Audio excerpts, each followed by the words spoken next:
It's a new day on SpaceX Daily, episode 12. I'm Patrick in Vancouver. Today is June 23rd, 2026. Here's what's happening at SpaceX today. Starship's planned every 8-day cadence from Kennedy now collides with infrastructure limits that could stretch the first lunar landing timeline. Ground crews have completed 11 deluge system tests at both LC-39A and the new SLC-37A pad.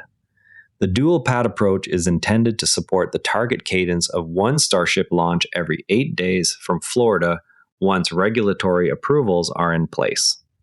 Water flow data from the tests are being compared against Starbase measurements to validate flame trench and deck cooling performance at higher propellant loads.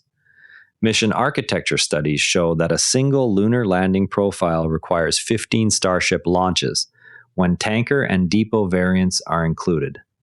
The count assumes full orbital refueling of the lunar variant and accounts for boil-off margins during the multi-week aggregation phase. Each additional tanker flight adds roughly 150 tons of propellant to the depot stack before the lander departs for the moon.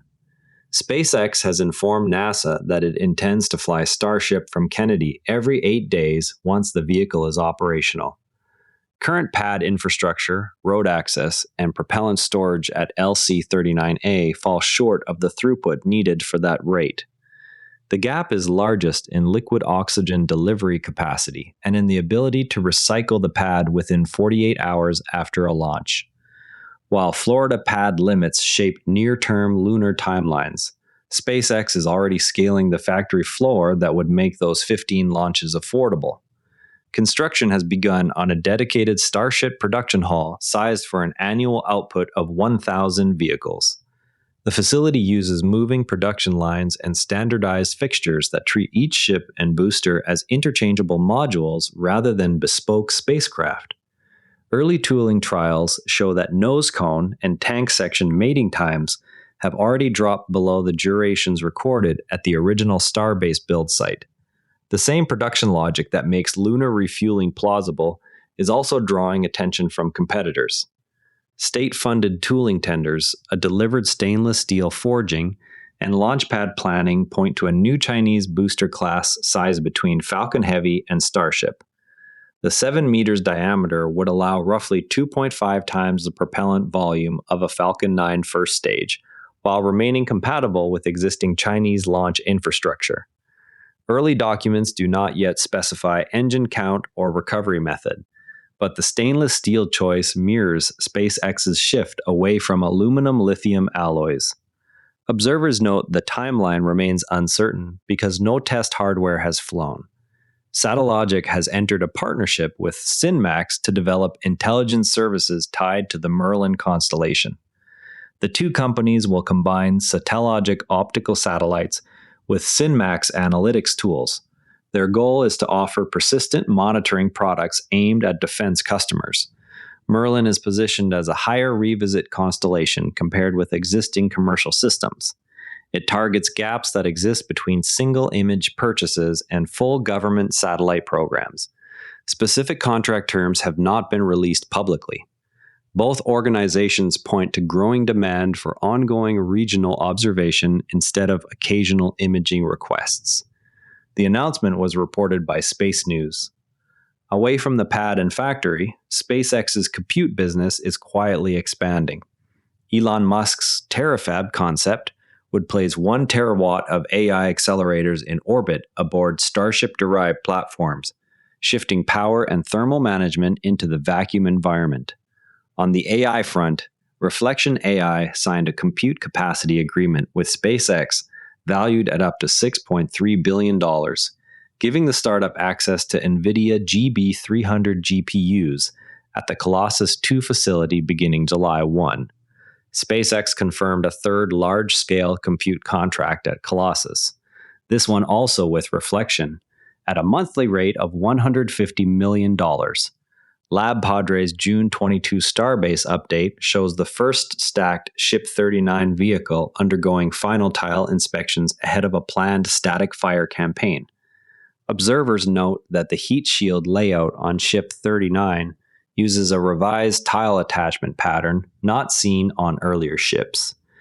independent footage from the Texas coast captured a brief Raptor 3 test firing at the production site. The plume color in that footage suggested a richer mixture than earlier development engines. Florida-based spotters report that the new SLC-37A flame trench is now fully lined with water injection nozzles after the 11th deluge test. Unconfirmed telemetry screenshots circulating on X indicate that one of the recent deluge runs reached peak flow rates above 100,000 gallons per minute.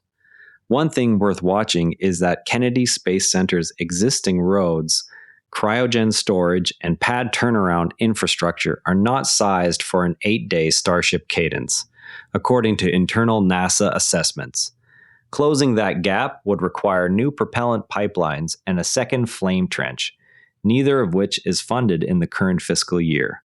Until those upgrades occur, any Florida-based lunar landing manifest remains limited by logistics rather than vehicle performance. From an engineering standpoint, the decision to target 1,000 Starships per year forces a shift from hand-built prototypes to moving line production. In a conventional aerospace plant, the cost of a single vehicle is dominated by labor hours and custom fixtures. The new hull collapses that multiplier by treating every tank section, skirt, and nose cone as a standardized module that travels on rails between stations. Raw stainless plate, insulation blankets, and avionics boxes become the dominant material cost once takt time drops below a few days per vehicle. The idiot index for a finished ship therefore falls from the double-digit range typical of early prototypes towards something closer to 3 or 4, limited mainly by the remaining complexity of avionics integration and tile attachment.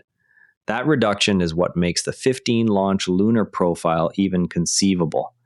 Each additional tanker must be cheap enough that its propellant delivery cost does not dominate the mission economics. Next visible milestone will be the first ship completed entirely inside the new hull and the measured cycle time it achieves. And a quick market note, SPCX closed at $154.60, down 1.4%.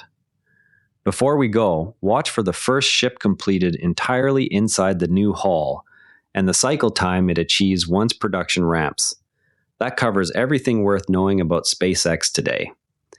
SPCX is trading at $154.60, down 1.4%. A quick rating on Apple Podcasts or Spotify goes a long way. I'm Patrick in Vancouver. See you tomorrow. And before you go, this show is part of the NARA Network, a family of daily podcasts covering tech, science, markets, and more. If you enjoyed today's episode, give Unintended Consequences a listen. True stories of good intentions that backfired. You can explore the whole lineup at naranetwork.com.